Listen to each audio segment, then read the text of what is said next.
کہ جب لندن میں امریکہ میں احتجاج ہو رہا تھا عمران خان کے حق میں، تو وہ کیوں بھول گئے کہ جب عمران خان کی حکومت میں فرانس میں گستاخی ہوئی تھی اور تحریک لبیک مذہبی طبقہ پاکستان میں احتجاج کر رہا تھا، تو یہی وہی لوگ تھے، یہی وہی صحافی یوٹیوبر تھے، وہ کہتے ہیں کہ یار گستاخی تو فرانس میں ہوئی ہے، پاکستان میں احتجاج کرنے کی کیا ضرورت ہے، پاکستان میں شور شرابہ کرنے کی کیا ضرورت ہے، یہ تو گستاخی فرانس میں ہوئی۔ عمران خان نے بھی یہ کہا تھا۔ اب عمران خان تو قید پاکستان میں آئے اور ان کے جو کارکن ہیں وہ پاکستان میں قید ہیں، تو وہ انگلینڈ یورپ میں احتجاج کیوں کر رہے ہیں؟ بھئی آؤ نا پاکستان میں احتجاج کرو نا، آپ انگلینڈ میں کیوں کر رہے ہو؟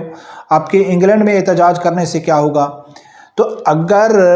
ان دونوں کا احتجاج کا تحریک لبیک اور اس کا موازنہ کریں تو تحریک لبیک پاکستان میں احتجاج کر رہی تھی کہ پاکستانی حکمرانوں کو غیرت آ جائے اور وہ کچھ نہ کچھ کریں فرانس کے خلاف۔ اب یہ یورپ میں احتجاج کر کے اپنے امریکہ کو، کینیڈا کو، یورپی یونین کو، اسرائیل کو کے اوپر پریشر ڈال رہے ہیں کہ بھئی ہمارے لیڈر کے لیے کچھ کرو کہ پاکستان میں ہمارا لیڈر جیل میں ہے۔ یہ تو واضح ہے آپ لوگوں کے سامنے، یہ لوگ ہیں امت مسلمہ کے لیڈر کے چاہنے والے ہیں۔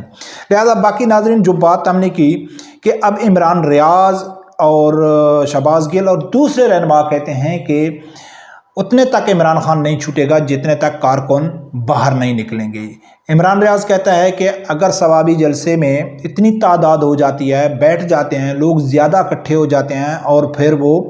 اسلام آباد کا رخ کرتے ہیں، اگر کا اس نے لفظ استعمال کیا، لیکن وہ بھول گئے کہ ایسا نہیں ہو سکتا ہے، کیونکہ ایک شخص نے کہا تھا کہ جو ناچنے والے ہیں وہ حقیقی آزادی کی جنگ نہیں لڑ سکتے۔ اب سعد حسین رضوی صاحب نے واضح کر دیا اور تحریک لبیک والے کہتے ہیں کہ وہ ایسا نہیں کر سکتے، اور یہ بار بار کارکنوں کو یہ بتا رہے ہیں کہ بھئی اب آپ کا ووٹ تو ضائع گیا، آپ کے ووٹ سے تو ہم کچھ نہیں کر سکے، اب آپ کے خون کی ضرورت ہے، اب آؤ روڈوں میں، جیلیں کاٹو، خون کی جان کی قربانی دو، تب عمران خان جھوٹے گا، جو مجھے لگتا ہے کم از کم ایسا ہونے والا نہیں ہے۔ لیکن دیکھتے ہیں آگے کیا ہوتا ہے۔ ناظرین ایک ویڈیو ہے، میں آپ لوگوں کو رکھتا ہوں کہ انڈیا کا سابقہ یعنی کہ فوجی افیسر ہے اور وہ اکثر پاکستان کے اوپر تجزیہ کرتے رہتے ہیں۔ عمران خان کی بھی وہ یعنی کہ اس کے اوپر بھی اس نے بڑی تعریفیں کی ہیں، یعنی کہ وہ جس کی تعریف کر دے، تعریف ابھی ذکر تو اس نے علامہ خادم حسین رضوی رحمۃ اللہ علیہ کا بھی کیا، لیکن اس نے کن الفاظ میں تعریف کی اور عمران خان کی کن الفاظ میں کرتا تھا وہ تو پہلے اس کے اوپر ہم ذکر کر چکے ہیں کہ اس نے کہا تھا کہ عمران خان نے پاکستان میں جو نقصان پہنچایا ہے پاکستانی فوج کو، ہم اربوں ڈالر لگا کے بھی وہ نقصان نہیں پہنچا سکتے تھے، ہماری ایجنسیاں وہ نقصان نہیں پہنچا سکتی تھی، لہٰذا عمران خان ہمارا دوست ہے، ہمارا دشمن نہیں ہے۔ اس کی ایک نئی ویڈیو سامنے آئی ہے، کتنی پرانی ہے مجھے یہ معلوم نہیں ہے، لیکن مجھے بہت اچھا لگا کہ اس نے وہ بات کی ہے کہ جو کہیں نہ کہیں تحریک لبیک کے کارکن بھی کرتے ہیں۔ اس نے کیا کہا ہے، پہلے یہ ویڈیو سنو پھر آگے جا کے بات کرتے ہیں۔ رضوی صاحب کے جنازے میں سمندر آ گیا تھا، پورا سمندر۔ سر کچھ 25-30 لاکھ لوگ تھے۔ Just imagine they are slightly if not afraid afraid is a very strong term but they are slightly tentative about the use of Saad Rizvi Yes. کیونکہ وہ کہہ رہے ہیں کہ یار یہ بندہ پھر ویسے ایک بات بتاؤں، سعد Rizvi does not have the charisma of his father نا، باپ تو اس کا بڑا خطرناک تھا۔ اس کا چھوٹا والا بھائی جو ہے اس کے اندر ہے وہ چیز جو اس کے فادر میں تھی۔ اچھا ہاں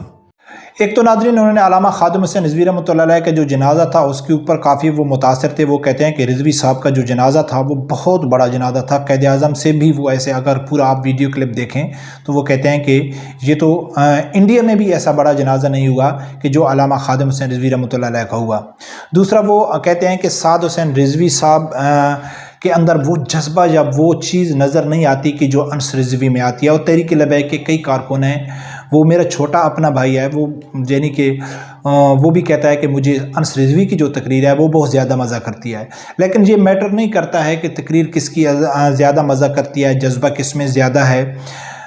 میٹر کرتا ہے کہ کون ثابت قدم رہتا ہے، کون یعنی کہ چلا سکتا ہے۔ جیسا کہ پی ٹی آئی کی جہلیت کا اندازہ آپ اس اندازے سے لگا سکتے ہیں کہ وہ کہتے ہیں کہ پی ٹی آئی میں گروپ جتنے بھی ہو جائیں،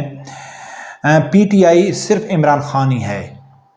لیکن ہم یہ کہتے ہیں کہ جو پارٹی ہوتی ہے وہ نظریات کے اوپر کھڑی ہوتی ہے، نظریات کبھی نہیں مرتے، شخصیات مر جاتی ہے۔ اگر ان لوگوں نے پارٹی کو عمران خان سے جوڑ لیا ہے تو یہ تحریک لبیک اور جتنے بھی پی ٹی آئی کے مخالف ہیں ان کے لیے ایک اچھی خبر ہے کہ عمران خان نے ہمیشہ تو نہیں رہنا ہے نا، عمران خان نے ایک نہ ایک دن تو چلا جانا ہے، پھر پی ٹی آئی جو ہم شروع سے کہتے ہیں کہ ختم ہے، یہ ختم ہو جائے گی۔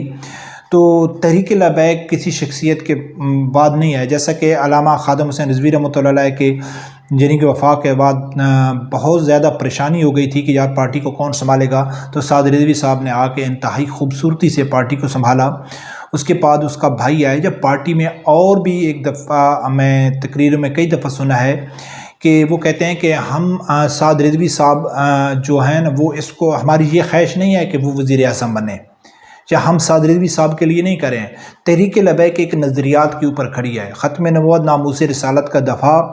شرعی نظام مصطفیٰ صلی اللہ علیہ وآلہ وسلم، اس کا ایک نظریہ ہے، اور اس نظریے کو جو بھی لیڈر لے کے چلے گا، پارٹی کی جو کارکن ہیں وہ اس کا بھرپور طریقے سے ساتھ دیں گے، کیونکہ وہ ایک نظریات کے پیچھے یہ پارٹی چل رہی ہے۔ اور پی ٹی آئی والے کہتے ہیں کہ نہیں، پارٹی کا نام عمران خان ہے، جو ہمارے لیے اور جتنے بھی پی ٹی آئی کے مخالف ہیں ان کے لیے اچھی خبر ہے کہ عمران خان اب 70+ تو ہو گیا ہے۔ اگر عمران خان خدا نہ خواستہ ایک نہ ایک دن تو انسان کو جان ہی ہے نا، وہ چلا جائے گا تو پھر پارٹی ختم ہو جائے گی، جیسا کہ میرا شروع سے دعویٰ ہے کہ عمران خان کے بعد پارٹیز میں اتنے گروپس بنیں گے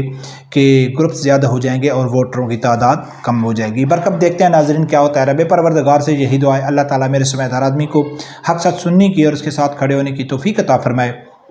اللہ